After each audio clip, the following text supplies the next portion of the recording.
What does it mean to be Spider-Man?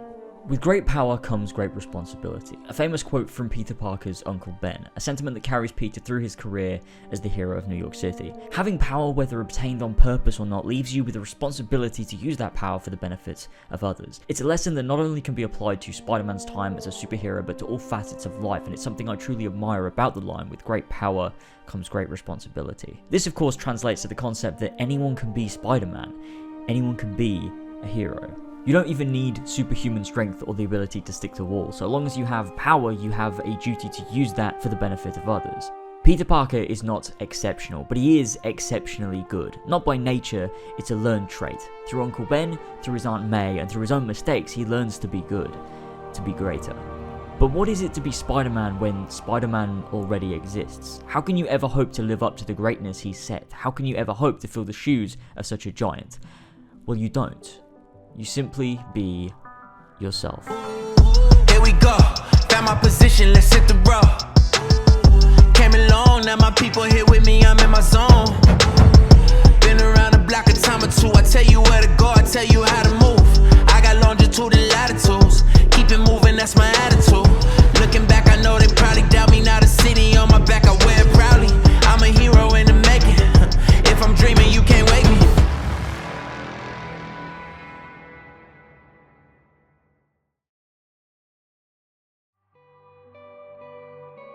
When we see Miles for the first time in Spider-Man 2018, he's a kid who has to grow up incredibly fast after the death of his father, someone who he looked up to immensely and someone who instilled very important ideals in him. A hero is just someone who doesn't give up. We see Miles during the first game try his best to be a hero. Despite being powerless, despite being a kid, he tries to do the right thing. Miles displays traits that make him deserving of the Spider-Man title before he even gets bitten by that radioactive bug. He's different from Peter immediately, in the sense that Peter learned to be a hero through becoming Spider-Man. Miles already knew how to be a hero, he just needed to learn how to be Spider-Man. I've seen a lot of people argue that Miles Morales was underwhelming when compared to the first game, and I can definitely understand why. The first game is much more grand. An older, experienced Spider-Man coming face to face with his famous villains in a plot that threatens all of New York is huge. Layer on top, a conspiracy about Oscorp and the mystery of Harry Osborn, and you end up with a very large story with a lot of depth. Miles Morales doesn't do as much in terms of spectacle and scale, but what it does do is character in absolute abundance, and that for me is the heart of any superhero story. The journey that Miles goes on across this game is huge, and it fully manages to establish Miles as his own character, a unique Spider-Man with a unique identity. There are some fair criticisms, of course. A few of mine would include the fact that every character in this world seems to have access to hologram technology for some fucking reason, and the fact that a broke man like Peter Parker is able to build these holographic training courses across New York is not entirely believable. Forget the money that this would take, think about the time. How on earth did Peter have the time to do all of this? It's just strange to me, and it feels like a lot of these details here are overlooked because they allow them to do fun shit in their game, which is understandable, but at the same time I'd expect them to think through it a little bit more than they probably did. But those things don't, for me, outweigh the personal and tight narrative they tell within this game. I felt as though I got to know Miles incredibly well, and his host of supporting characters were unique and they fit his tone perfectly. The world design, the animation, the music, the themes, they all make his story and his game feel entirely unique from that of the first one.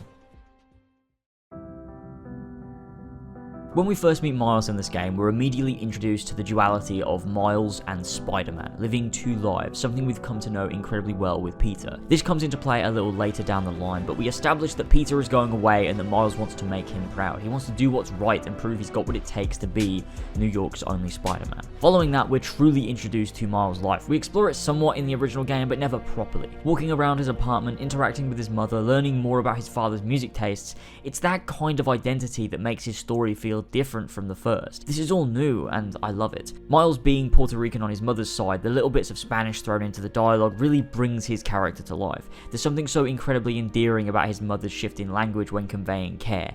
She's a very carefully written and performed character who aids Miles' journey significantly in this game. Miles struggles throughout this game with living up to Spider-Man. He idolized this hero and now he has to try and do what he does. The journey Miles goes on in order to learn that he doesn't need to be like Spider-Man because he is Spider-Man is one that really made me feel satisfied come the end of the story. The scene that solidified this journey for me was when Miles and Genki build their own suit, finally giving Miles identity and the confidence to say, I'm not just working with Spider-Man, I am Spider-Man. It made me feel incredibly empowered as the player and that bit more engaged with Miles as a character. Again, playing back into that theme of identity and creating his own.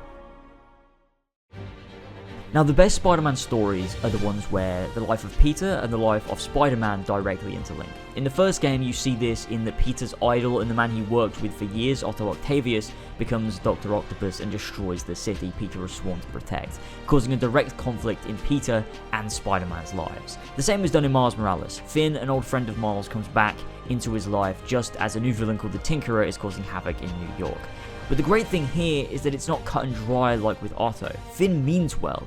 She's hurt, her brother was killed by an evil megacorporation, and she can't just sit by while they get away with it. Her goal is noble. It comes from a place of deep empathy, the same as Miles. However, the method in which they get there is where they differ, and despite Miles wanting the same thing, he cannot compromise his ideals and so has to fight his old friend to do so. It's that complexity of character that makes the path through this story winding rather than straight and narrow. It continues to push the concept of be yourself through Miles fighting not just his villains, but himself. He wants to help Finn, but he can't in good conscience betray his father's ideals and thereby his own ideals. Miles struggles with that across the game, and it's a wonderfully explored internal struggle. Not just with Finn, but also with his uncle. The struggle that Miles' father and uncle had is something that's deeply personal and connected to Miles' own story. Jefferson Davis was a noble man. He laid down his life protecting innocent lives. He instilled those same heroic values in Miles. Aaron Davis is selfish yet well-meaning. He wants to protect and provide for those he cares for, yet doesn't see the bigger picture the same way his brother and now Miles does. Fighting this again is something Miles has to do. It's an incredibly powerful moment to see him take a stand for what he truly believes in, even when his uncle, someone he looked up to, is telling him no. Yet again, being true to himself. Early in the game, like I said, we see that duality of lives, the life of Miles and the life of Spider-Man. Peter kept his identity a secret from most of his close friends and family for years, believing it would help keep them safe. Miles does the same for a majority of the game, but the fact that Yuri told Genki opens up the concept that Miles and Peter are different. Despite having the same noble traits and ideals, Miles doesn't want to keep this a secret. It's why he opened up to Genki, it's why he trusts Uncle Aaron, and it's why he decided to tell his mother. Miles needs a support system, and he knows he's stronger for it. Peter doesn't work like that. He's a far more isolated character, and that's his strength to begin with. But Miles is different. It's part of his identity, and we see that explored in this game. It's a moment that made me feel incredibly emotional, and it allows Miles to take that final leap into becoming his own man. Didn't want you to worry. And the other Spider-Man's gone. I just keep making things worse and worse. Now I screwed up things with you. Miles, there is nothing you could ever do or ever be that would make me stop loving you. Nada. You give me strength, Miles. That's all a hero really is. Someone who's brave for the people they love.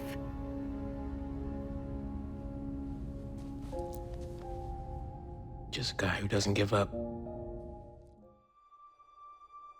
The culmination of his development and his finding of identity comes from the finale. After fighting one of his best friends to try and save Harlem, after coming inches from death, he gets up, he pushes on, and truly displays what it means to be a hero. That act of heroism is what inspires his friend to give her life to save Harlem and to save Miles, and it's beautifully done. You feel this sense of satisfaction because in staying true to his core beliefs, in staying true to what Miles believes is right, he manages to save Harlem, give his friend one last act of integrity, and truly become Spider-Man. In a moment that feels like an homage to Spider-Man 2, we have Miles lose his mask, exposed in front of the people of Harlem. But after what he just displayed, after saving all of their lives, they protect him from the press. To those people, he embodies everything that is Spider-Man. He's so young.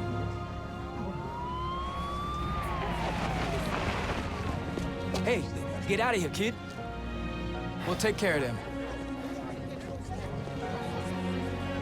Did you see his face? You did good, Spider-Man.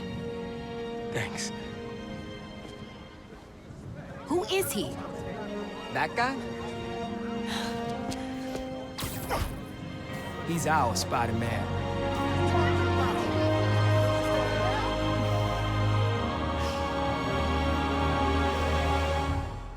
The ending shot of Miles and Peter swinging over the rooftops of New York truly embodies the shift in character from the start of the game. No longer is Miles the student of Peter, they're equals with their own unique identity.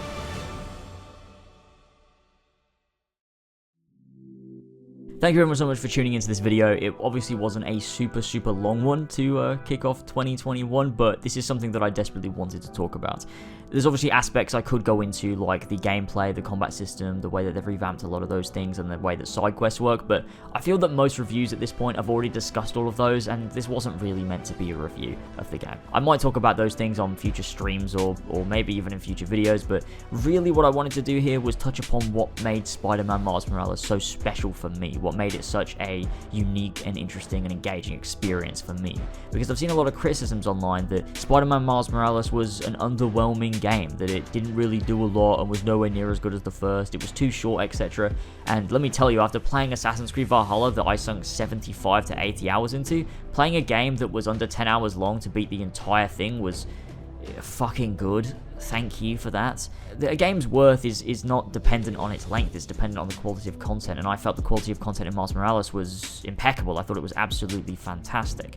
And the story was the thing that kept me so very engaged, and that's not to say the main story of figuring out how to save Harlem, but the main story of Miles' progression in discovering what it means to truly be Spider-Man. He needed that time away from Peter to discover that, and it makes him such a more well-rounded character. And going into Spider-Man 2, it's going to be so interesting to see the way that Miles now acts within that story, because he's come a long way and we've seen that journey in Miles Morales. So going into Spider-Man 2, we've obviously got Peter continuing on from where he left off, but we've obviously got this new Miles that has gone through so much and he's become Spider-Man at this point. So I think it's going to add a lot into Spider-Man 2, and I love character. It's one of my favorite things in narratives is the narrative. Honestly, the core of the narrative and the story they're telling can be subpar, but if you've got character right, then I'm going to be engaged. Whereas the other way around, it doesn't really work for me. One of my favorite things is character growth, development, and those emotional moments that come from the connection to characters and stories. So, you know, that's why I'm such a big fan of this. Don't forget to drop a like, by the way. I would appreciate it. Also, thank you to everybody supporting me over on Patreon. I really appreciate that too. And on Lasers Live, thank you all so much for that as well, because it's been wild, and in 2021 I'm going to get way more into streaming. I'm going to be doing a lot more. Currently I'm playing through Demon's Souls, which so far is a ton of fun. I'm really enjoying playing through Demon's Souls. So come over there, join me on Lasers Live for some of that if you're interested, and subscribe, stay tuned for more videos here on this channel, because there's more to come. There's a lot more to come this year, and that'll be very exciting. My big Assassin's Creed Valhalla video will come out, I want to say by the end of March, but don't rush me. We'll get there, and it'll be well worth the wait, I'm sure. Anyways, don't want to keep you too much longer. Thank you guys for joining me. Thanks for watching, and I'll see you all very soon for something new. Bye-bye.